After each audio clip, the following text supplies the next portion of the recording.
रात के डरावने सपनों की दुनिया से वानी सुबह बाहर निकली। वो घबराई हुई थी। लोग हैरत से उसे देख रहे थे।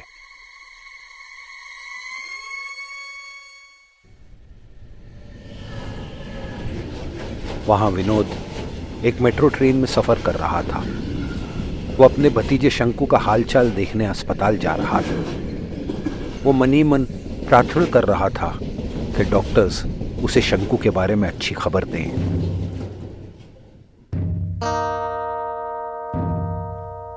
शीना आज सुबह जल्दी उठी थी।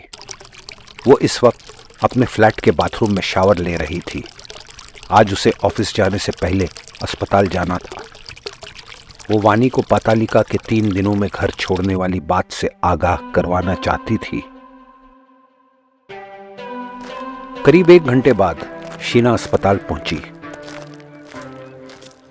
वो तेज कदमों से आगे बढ़ रही थी कि अचानक उसकी सांसें रुक गई। सामने विनोद एक डॉक्टर से बात कर रहा था। उसे देखते ही वानी घबरा गई। अस्पताल में अब 1 सेकंड भी रुकना उसके लिए खतरे से खाली नहीं था। वो उल्टे पांव वापस जाने लगी।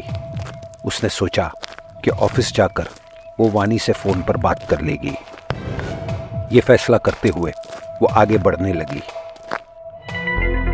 अस्पताल में डॉक्टर विनोद को बता रहा था कि उसका भतीजा शंकु बहुत सीरियस कंडीशन में है और कोमा में चला गया है। एक्सीडेंट की वजह से जो चोट उसके सर पर लगी है उससे उसका बचना बहुत मुश्किल लग रहा है।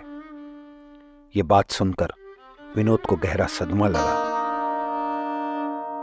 डॉक्टर ने विनोद को कुछ दिन शहर में ही रहने की सलाह दी।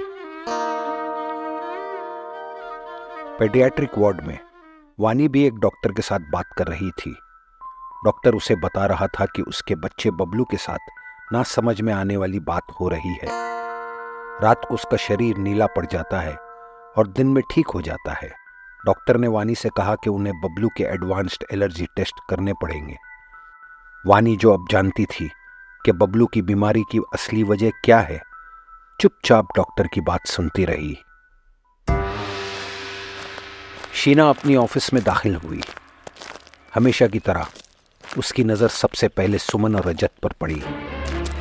ईर्ष्या का कड़वा घूंट पीकर वो अपने काम में जुट गई। सबसे पहले उसने ऑफिस के जरूरी काम निपटाए, फिर उसने वानी को फोन लगाया। अस्पताल में बैठी वानी ने शीना का कॉल अपने मोबाइल पर देखा और गुस्से से डिस्कनेक्ट कर दिया। ऑफिस में शीना ने फिर वानी का नंबर डायल किया। इस बार वानी ने गुस्से से उसका कॉल रिसीव किया और इससे पहले कि शीना कुछ कह सके वो उस पर बरस पड़ी।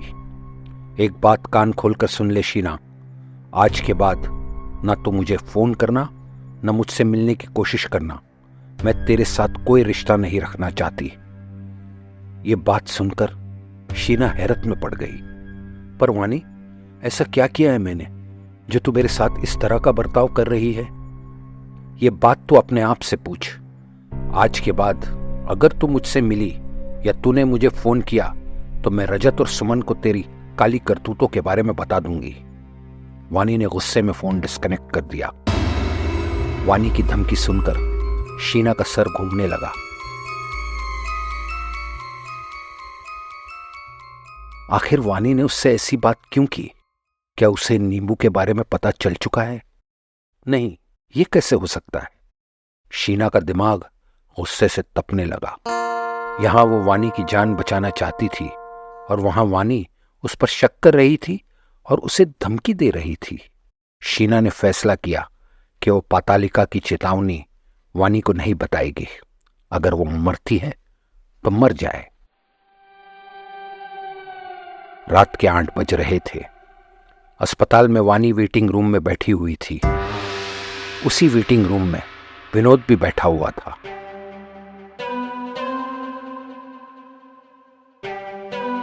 वानी को अचानक ख्याल आया कि उसकी परेशानियों का हल एक शख्स के पास हो सकता है और वो शख्स है मार्था आंटी।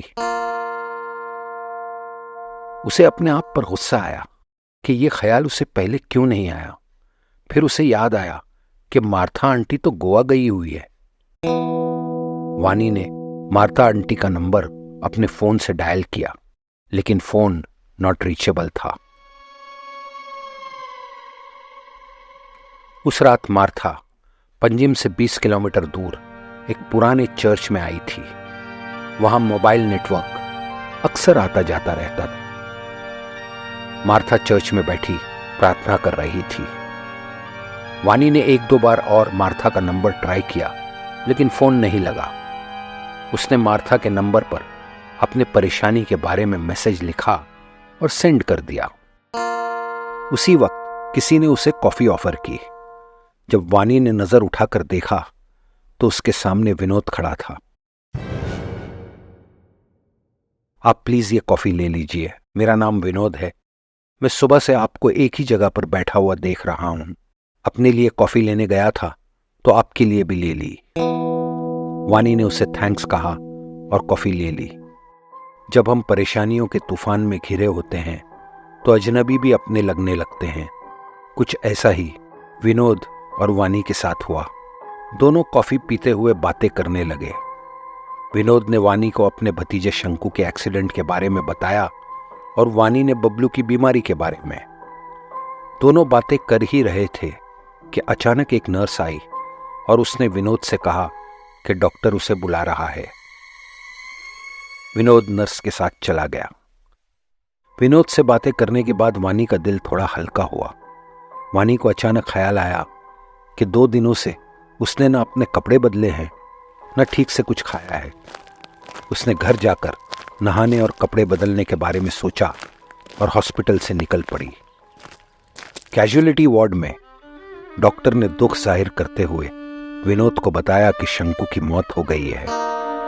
यह बात सुनकर विनोद का दिल भर आया। डॉक्टर ने विनोद से कहा कि कल सुबह वो शंकु की बॉडी ले जा सकता है। टैक्सी में बैठी वानी सोच रही थी कि वो 1 घंटे में फ्रेश होकर वापस अस्पताल आ जाएगी। उसे नहीं मालूम था कि घर में एक खून का प्यासा खौफनाक पिशाच उसका इंतजार कर रहा है। वानी की टैक्सी उसके अपार्टमेंट के बाहर रुकी। बाहर आकर वानी अपनी बिल्डिंग की लॉबी में दाखिल हुई और लिफ्ट की तरफ बढ़ी। लिफ्ट ऊपर जा रही थी और फ्लैट में पिशाच की बेताबी बढ़ रही थी। लिफ्ट से बाहर आकर वानी अपने फ्लैट के दरवाजे की तरफ बढ़ी। जब वो फ्लैट में दाखिल हुई तो उसे एहसास हुआ कि वो 2 दिन बाद अपने घर वापस आई है। थकान के मारे वो सोफा पर बैठ गई। पिशाच जो उसकी नजरों से अदृश्य था उसके सोफा के पीछे मंडरा रहा था। वानी सोफा पर से उठी और नहाने का इरादा करते हुए बाथरूम की तरफ बढ़ी। जैसे ही वो बाथरूम में आई उसके दिमाग में एक अजीब सी आवाज गूंजने लगी।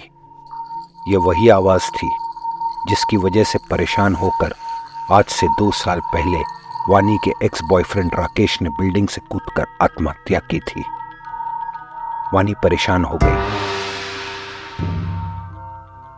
नीचे वानी की बिल्डिंग की लॉबी में एक काला सूट पहना हुआ आदमी दाखिल हुआ और आगे बढ़ने लगा।